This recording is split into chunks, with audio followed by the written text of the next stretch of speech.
सोचना लाजमी है कि क्या हम एक और विश्व युद्ध के कगार पर खड़े हैं। और अगर अगर ऐसा कुछ होता है तो एक बहुत बड़ा सवाल खड़ा होता है। एशिया के दो सबसे बड़े पावर हाउस भारत और चीन, इन दोनों में से किसका पड़रा भारी होगा? अब देखिए, पहली नज़र में तो इसका जवाब एकदम साफ लगता है ना? लेकिन रुकिए, कहानी में एक ट्विस्ट है।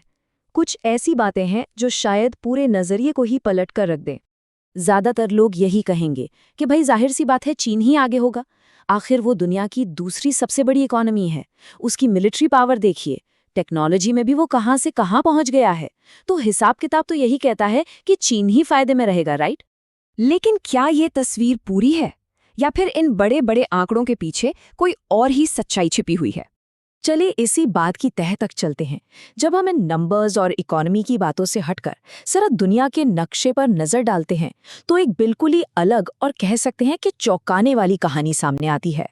तो सबसे पहले बात करते हैं चीन की, और यहाँ पर जो उसकी सबसे बड़ी ताकत लगती है, वही शायद उसकी सबसे बड़ी कमजोरी भी है। कैसे? उसकी ज्योग्राफी की वजह से। चीन की जो भौगोलिक स्थिति है ना, वो असल में उसके लिए एक पिंजरे जैसी। आप सोचिए, चीन के चारों तरफ एक तरह से प्रतिद्वंदियों का घेरा है। उत्तर में रूस के साथ बॉर्डर पर पुराना विवाद है, पूर्व में जापान और साउथ कोरिया से टेंशन चलती रहती है, ताइवान तो एक बहुत बड़ा मुद्दा है ही, जो अमेरिका भी कूद सकता है, और दक्षिण में वियतनाम और बाकी साउथ चाइना सी के देशों के साथ भी उसके टकराव हैं। मतलब चारों तरफ से घिरा हुआ है। और इन सब के बीच चीन की सबसे बड़ी कमजोरी है मलक्का स्ट्रेट। इसे चीन की दुखती रग कहा जाता है। क्यों?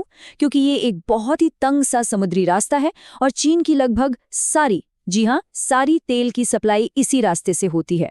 अब जरा सोचिए, अगर लड़ाई छिड़ जाए तो इस रास्ते को ब्लॉक करना कितना आसान होगा। तो ये तो हुई चीन की बात, जो अपनी ज्योग्राफी में फंसा हुआ लगता है। अब सिक्के का दूसरा पहलू देखते हैं, यानी भारत। और यहाँ आकर पूरी कहानी ही पलट जाती है। हाँ, जमीनी तौर पर भारत के लिए भी चुनौतियां हैं, ऐसा नहीं है कि नहीं है। दो मुख्य पड़ोसी हैं जिनसे तनाव रहता है, एक पाकिस्तान और दूसरा खुद चीन। लेकिन यहाँ एक बहुत बड़ा लेकिन है।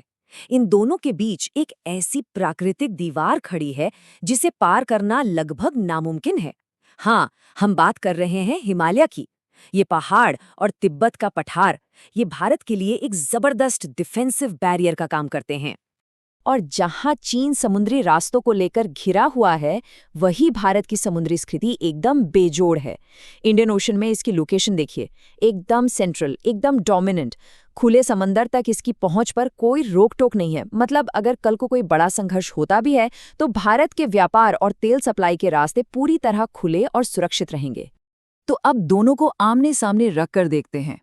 एक तरफ है चीन, जो अपने ही पड़ोसियों के जाल में फंसा है और अपनी एनर्जी सप्लाई के लिए एक बहुत ही कमजोर समुद्री रास्ते पर निर्भर है। वहीं दूसरी तरफ है भारत, जिसके जमीनी दुश्मन सिर्फ दो हैं और जिसके पास पूरे हिंद महासागर का खुला मैदान है। तो मुद्दा क्या है? मुद्दा ये है कि चीन की जो जबरदस्त ताकत है, चाहे वो इकोनॉमिक हो या मिलिट्री, वो उसकी अपनी ही ज्योग्राफी की वजह से एक तरह से बंधी हुई है, सीमित है। और इसी वजह से अगर कोई बड़ा ग्लोबल कॉन्फ्लिक्ट होता है, तो भारत की यही स्ट्रेटेजिक लोकेशन उसका सबसे बड़ा सीक्रेट वेपन साबित हो सकती है। एक ऐसा फायदा जो शायद चीन की बड़ी बड़ी फैक्ट्रियों और मिसाइलों पर भी भारी पड़ जाए। तो अंत में ये पूरी बातचीत हमें एक बड़े और दिलचस्प सवाल पर लाकर खड़ा कर देती है। क्या आज की इस 21वीं सदी में भी, जहां हम सिर्फ इकोनॉमी और टेक्नोलॉजी की बात करते हैं, असली ताकत का फैसला जमीन और समंदर ही करते हैं? क्या भूगोल आज भी आंकड़ों पर भारी है?